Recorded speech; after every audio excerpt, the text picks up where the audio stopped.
Hey, Urban Politics, we in the building. It is Labor Day weekend. I hope you being safe out there. I'm your humble host, Phys Ed Music.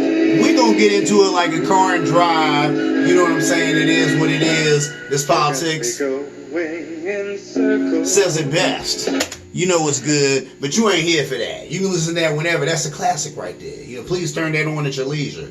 But right now, we're going to talk about this politics because there's sure enough a lot to talk about. Let's get right into it like a car and drive. This president of this president of yours, of ours, has the audacity to call veterans of these United States suckers and losers. Wow. I'm not surprised. You shouldn't be surprised. I'm not surprised. He's always showed a lot of contempt for the military. On the same hand, trying to act like he loves the military or is enamored with the military. I'll tell you what, say what you will about Trump, but he has turned lying and falsehoods into an art. I mean, I've seen some liars in my day. I've known some liars in my day. I'm not going to lie. In my day, I've done some good lying myself. Oh, some amazing lying. But this dude, he takes the cake with this. He really takes the cake. Okay, this guy refuses to visit fallen U.S. soldiers in a French cemetery. You know, it says that they're losers. I guess they said that he was mad because he's like, why do I have to go to two cemeteries? You know, they want to visit soldiers in two cemeteries. And he was really upset because it was raining and his hair was going to get messed up. And that's what's sad about this president. Above all else, he wants to look good, even when he looks good, he looks like an idiot because he's an idiot. But this dude, he wants to look good, whatever version of that to him looks like.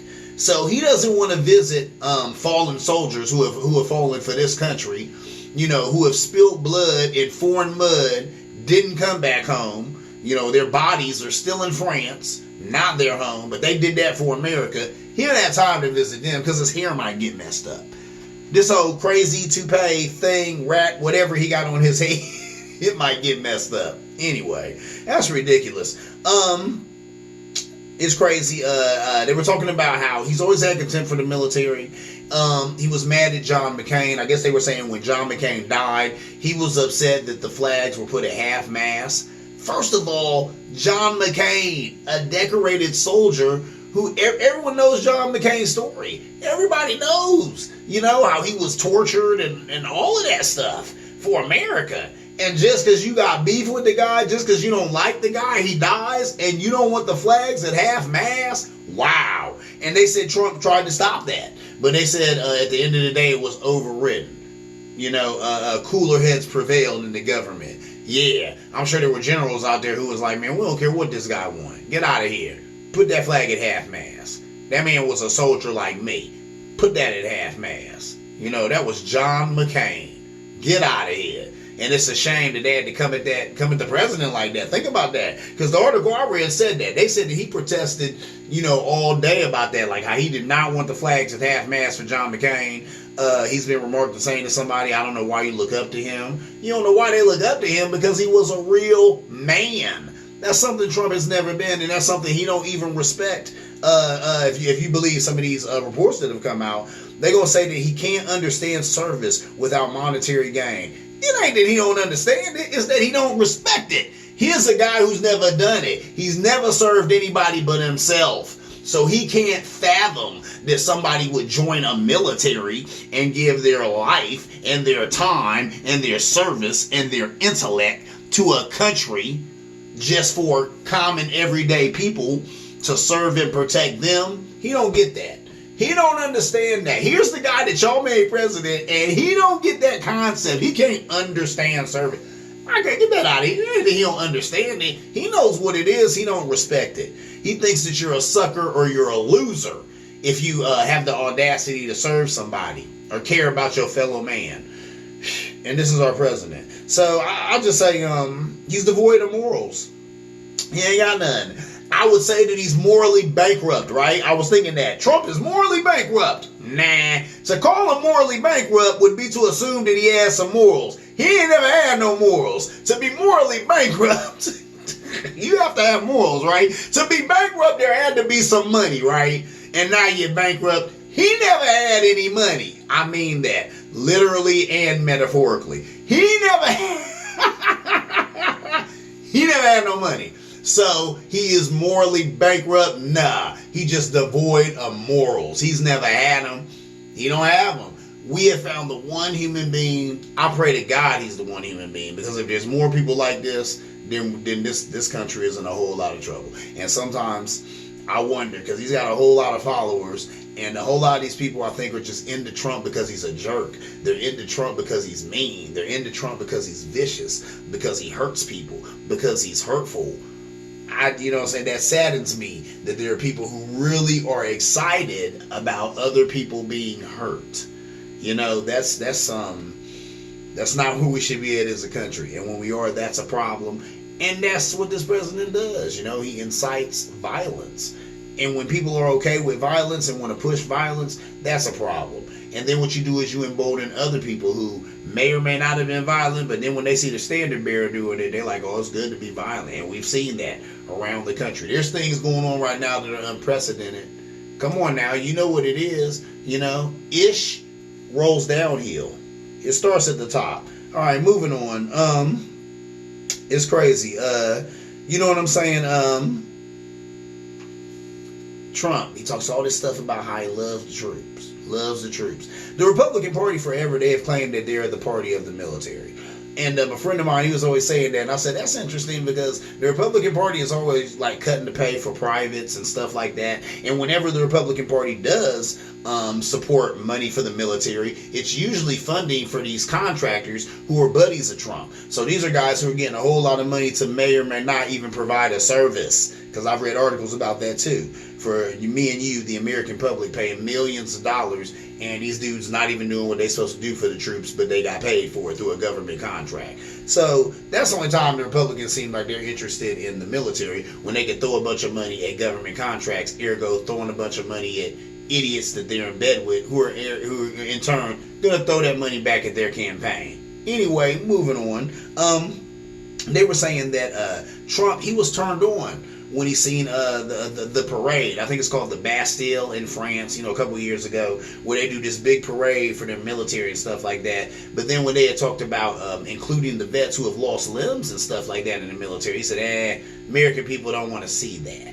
You know, he was repulsed by that. Really? This guy, for real, Major Bone Spurs, the guy who had count of five deferments, 5 times. Uncle Sam asked him to serve, and he said no because he was scared. He has the audacity to look down on someone who lost an arm, who lost a leg, whose face may be disfigured because a bomb blew up on them. But they were saving some of their fellow people. They were working hard for me and you. And that's what's the saddest thing about all of this in the end of the day. And that's what I said. You know what? That man is the commander-in-chief of the United States Armed Forces. Think about that. He's the commander-in-chief. He is the head dude. And he has no respect for them. No respect for them. And that, if I was in the Army, I would be really, I'd be upset right now. I'd be on one. I'd be really teed off. Because I'm like, how is it that the dude who we're getting all of our orders from, who, I mean, think about it, the president is the commander-in-chief of the armed forces, meaning if he wanted to right now, he could go into whatever room, I think maybe it's the Situation Room, whatever they do this stuff in. He could have people from the Navy. Just give me 100 guys from the Navy, 100 guys from the Air Force, 100 guys from the Marine. I shudder to say this, not like Trump would ever hear, but give me 100 Coast Guards. Get them all together. And I want all of them to go to wherever, make up a place, anywhere on the planet. He could have them go and just chill. I want them to go to North Vietnam right now, and I just want them to hang out in North Vietnam at this such and such a spot, because I want to send a message to such and such a person. He could do that, and guess what they'd be doing? Loading up, getting in one of those planes, and going over there, because he is the commander-in-chief of the armed forces. Now, they're not supposed to do anything because Congress is the only people who can order a war, but we all know how that works. If you got guys in your living room, that's probably already jumping off a war. They don't have to do anything while they over here. So, and that's happened in the past too. Iraq war. So my point is It's sad that the commander-in-chief of these armed forces has so little respect for our military. I'm upset for my uncles. I got a lot of uncles. I got family in the military. I'm mad for them right now because that's ridiculous, and they are not suckers and losers. These are people who were called to serve, and I have respect for all of them. And I used to say it all the time when I saw a person in uniform. I was talking to my mom about this. I used to always say, thank you for your service. I stopped doing that because I saw a service member. He was on MSNBC, and he was saying a lot of times when people say that, it's almost like they're saying, glad, better you than me. Thank you for your service, but it could never be me or whatever. And I'm like, I don't mean it like that. I mean it like, thank you for your service. You know what I'm saying? But if it's being interpreted like that, then I ain't even gonna say it. But I say it right here on my show, man. I thank them for their service. Everybody out there, wherever you at, people in my family and people outside my family, if you serve in the military, I'm with you. I'm with you. You know what I'm saying? And I appreciate your service, and I'll talk about you on this show all day. Moving on. I wish I would say to nicer things, but no. Moving on to heavier things.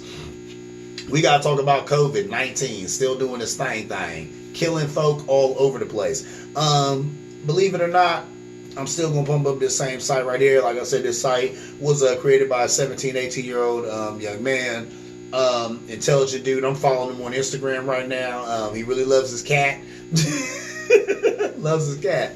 But a very intelligent young man. And the site is www.ncov2019.live. That's www.ncov2019.live. That's where I go to just get straight up to the minute information about COVID-19, who's got it, not who's got it, but I mean, what's the numbers? How many people been diagnosed with it? How many deaths do we have from it? Last I looked, I think our deaths were like at 182,000 for America, which is very sad. As I'm looking at the news, they said like 1,200 have COVID at Alabama University after 2 weeks of school. That's not good. So these are kids who obviously probably take it home to older parents and grandparents. God forbid, but I'm just saying. CDC says no need for people to get tested. That's interesting because the president was already on that less testing stuff. So let me get this straight. The president comes out and says, man, if we weren't doing so much testing, our numbers would be a lot better. And then the CDC says, and you know what? No need for a test. Don't even do that anymore. Let's not even mess with that gobbledygook. Really? That's interesting. But they had said, even in the article that I was reading, they was talking about how the CDC had gotten pressure from this administration. Pressure from this administration about the numbers, which is redonkulous, because it's like, I would have told the administration, well, don't give us pressure. How about you fix the numbers? How about we do some things to change this? But this is America. Somebody's going to do that. It's not about how things are. It's about how things look. It's all about optics.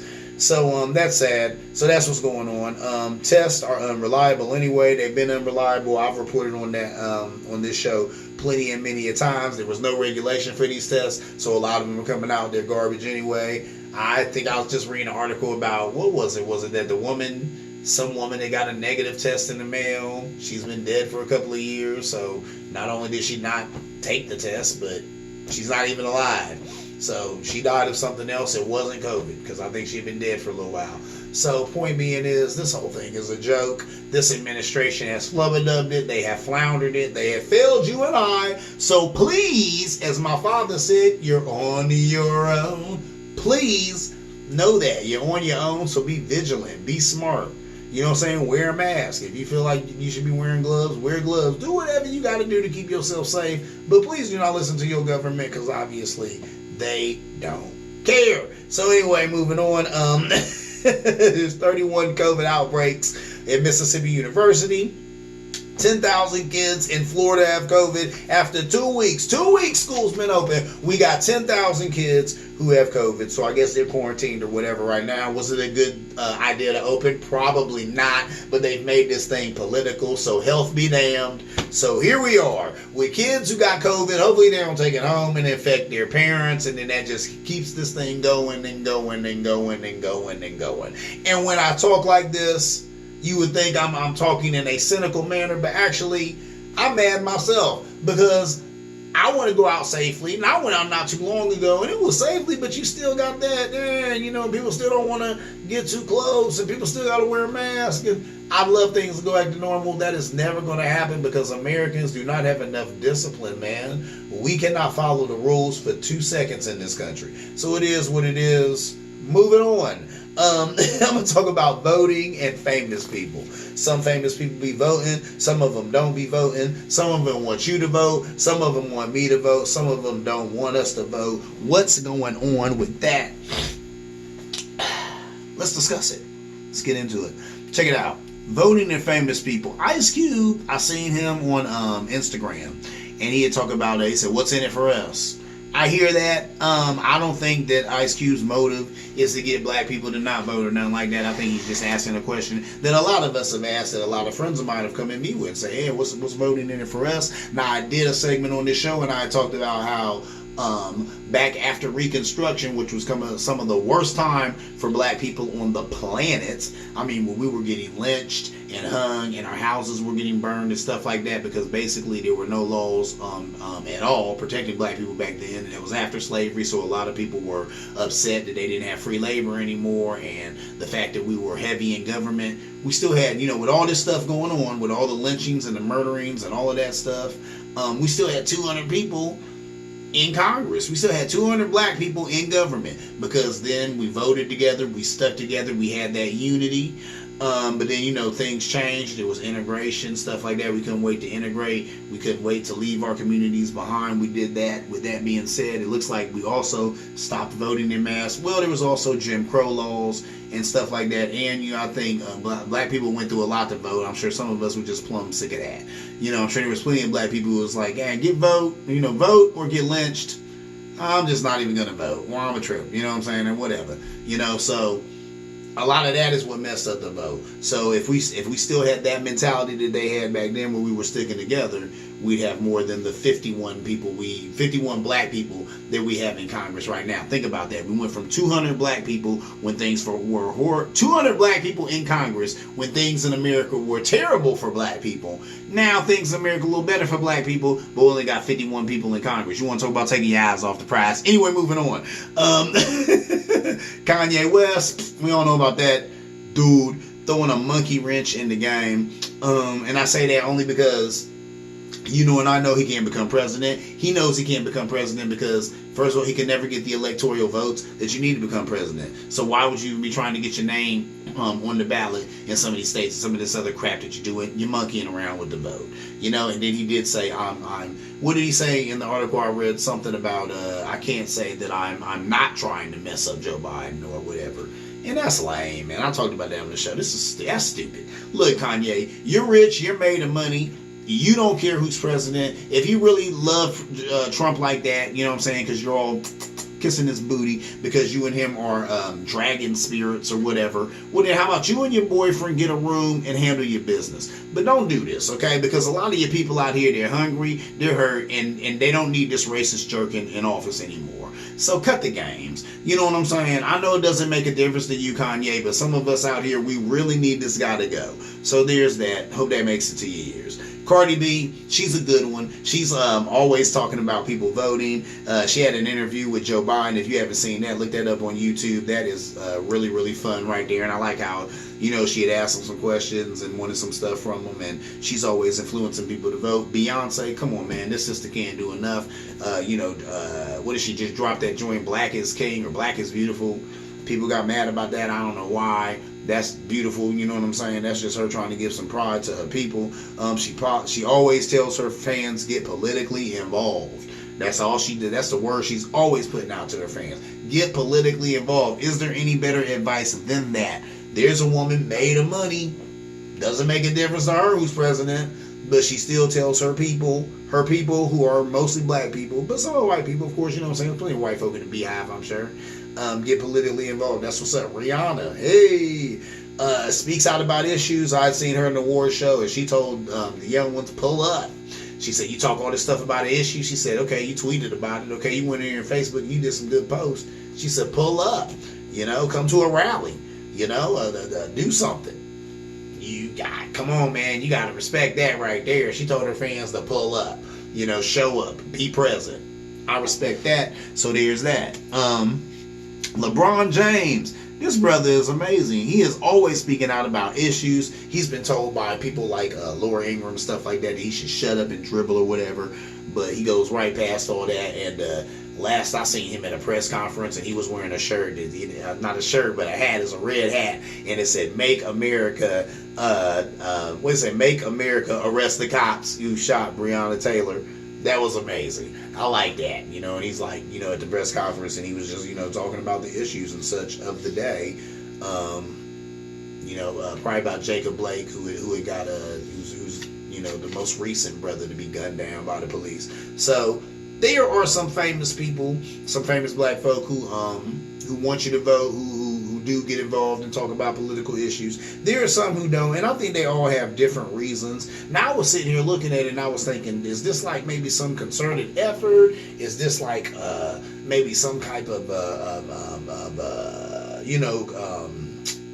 is there some type of movement that some of these folk have against? And I'm like, nah, it's always been like this.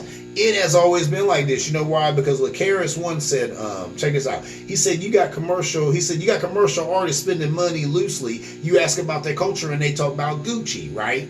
Now he dropped that back in the early 90s. He was talking about that. Listen to what he said. You know what I'm saying? You got commercial artists spending money loosely. You ask about their culture, they talk about Gucci. You know? Now, and then parallel that with, I remember when the stuff went down with Michael Brown getting shot by that cop. And they were asking Young Thug about it because wherever he was at, you know, I don't know if he was like, if he was, I think it was an award show. There were people outside of it and they were, having a protest. You know, they was one about that. They was mad about that. And he gonna say, when they asked him about it, he was like, oh, we ain't worried about all that. We up in here, we iced out, we icy, we having a good time. We ain't worried about all that. You got wealthy artists spending money loosely. You ask about their culture, they talk about Gucci. And it is what it is, man. It's always been like that. You have those artists who are not afraid to step outside of the confines of the people who pay them, would want them to be in and speak to issues. And then you have some who don't. You have some people who are actually famous for speaking to issues and then kind of take on like an activist role. You know, Killer Mike is an MC, but he's also a heck of an activist, isn't he? So when I think of Killer Mike, you know, I think of a really great MC, but then I'm like, I also think of a dynamic activist. His activism is amazing. So you have that, and guess what? Everything is not for everybody. I do this show, I tell people all the time, this is my form of activism. I'm not going to go out there on the line and picking and stuff like that. One, I got a baby I got to feed. I got a couple of babies I got to feed, child support. But, other thing is though, everybody has to play to their strengths. I do this. I get into politics. When you're talking about politics, you're talking about these social issues, and a lot of times I get to do this show and bring these issues and bring these things to people who may have missed it or weren't even thinking about it. So, you know what I mean? This is my part. So we all have to do our part. The world's a stage and everybody got to play their part. Andre 3000 said that, and that's real. So there's that. Moving on. August 10th, Iowa got hit with a derecho. A derecho, which is like a land hurricane, I'm pretty sure. That's what it is, a land hurricane. And wowzers. It happened on August 10th. You haven't heard anything about it. It hasn't been in the news. There was a girl named Brittany did a TikTok about it. It was really, really, really insightful and educational. TikTok is amazing because people can teach you things on TikTok in an amazing and real short amount of time. I have learned all types of stuff on TikTok, and it was so fast and so quick. I mean, it was just, you know what I'm saying, amazing, some of the knowledge that was imparted that quick, you know, in a TikTok video. But, you know, she had talked about how Iowa is number one in soybean, pig, and egg production. Think about that. Soybeans, pigs, and eggs. 3 things that you gotta have. Now, I don't even mess with the pork all like that. But soybean and egg production, hold up. Soybeans is in everything. And eggs, I love eggs. And eggs are in everything. Your cakes, your donuts, all that little stuff. Got eggs in it. So what's going to happen when we ain't got enough eggs for all the cakes and the donuts we want? There's probably going to be a shortage. So get ready for that. I said, don't that suck? I'm like, man, and I ain't even talking about it. It's just going to hit people over the head. then they're gonna be real salty when they go to the store, and there ain't gonna be as much as something that they've been wanting. I'm not putting this out there to make like a riot or something, saying you rush to the store, get all the little crap that you like right now. Nah, please don't turn this into a toilet paper thing, because that was redonkulous. But all I'm saying is, we can definitely look forward to some of the stuff you want not being there, or there not being as much as some of the stuff that you want there. It is what it is. But this is the ratio. It took out 50% of all crops in Iowa. Decimated them. 50%. And that's a lot. I mean, you know, hey, soybean, pig, egg, that's 50% less eggs. That's definitely going to affect something, isn't it? You know, donuts or something. So there's that. Just something to be thinking about. Moving on. We got to prepare for a scenario, and I think a lot of people have prepared for this. Have prepared for the scenario of Trump not wanting to leave the White House. What if he says he's not leaving? He says the only way that he'll lose the election is if it's rigged. Said if he loses, it was rigged, and he's not leaving. They keep asking him, will you accept the results of the election? I gotta see. I'm not going to say right now I accept the results of the election. I gotta see what it says. I gotta see. That's ridiculous. You have never in your life heard a president talk about, I gotta see. Usually it's, of course I will. You know, this is America. Whatever the results of the election are, I will accept them. You know, that is one of the most important things that we have going on in this nation, is the peaceful transference of power. Of course I will adhere to that. Of course I will respect that. That's not what you get from this dude. Nah, talking about I gotta see.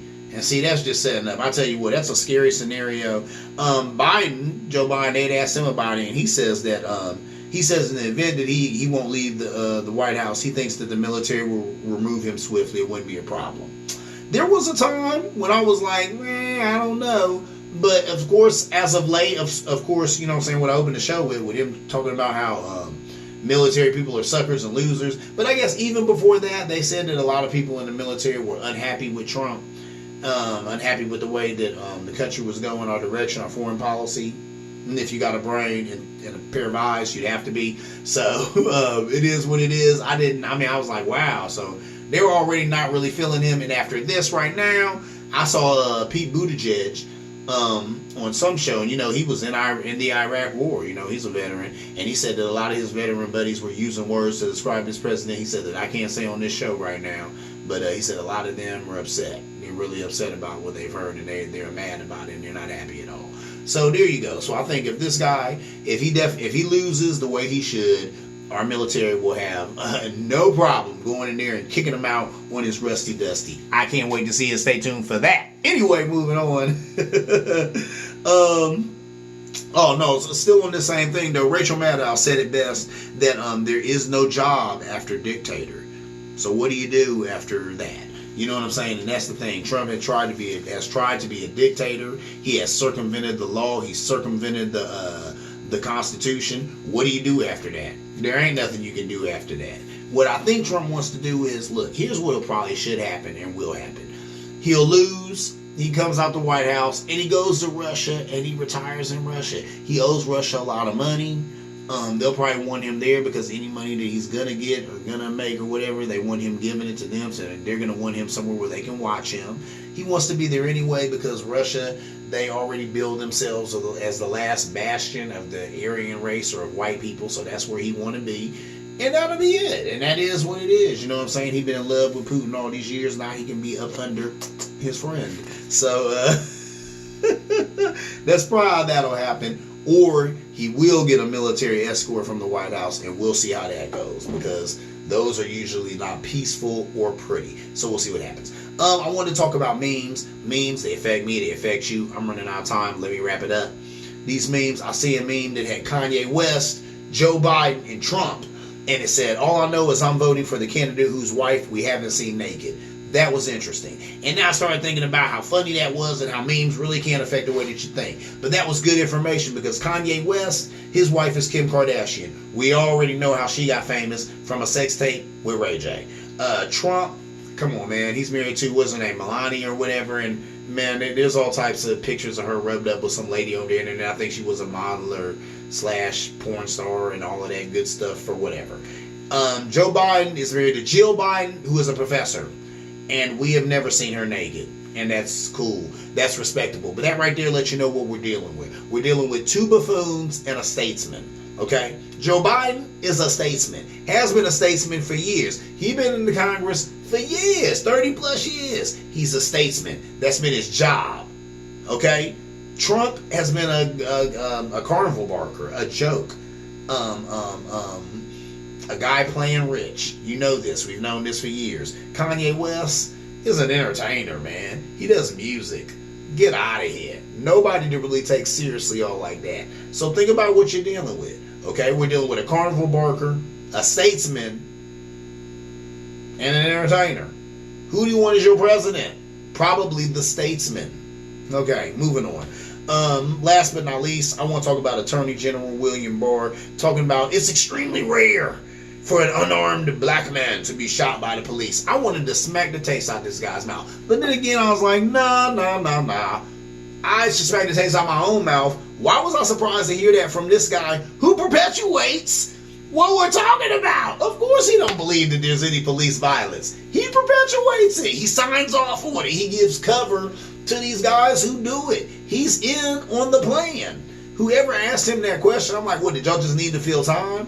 Why would you? That was ridiculous. That was so utterly ridiculous. Of course William Barr is like, it's a false narrative. It's a false narrative, really. We just seen Jacob Blake get 7 in the back. It's a false narrative. You know? It's a false narrative. Tamir Rice, gunned down at 12 years old. It's a false narrative. I never had. It's a false narrative. Eric Garner, choked to death on camera. It's a false narrative. Man, this guy is so lame. And you know what I'm saying? And really, that's what I'm in the show with, man.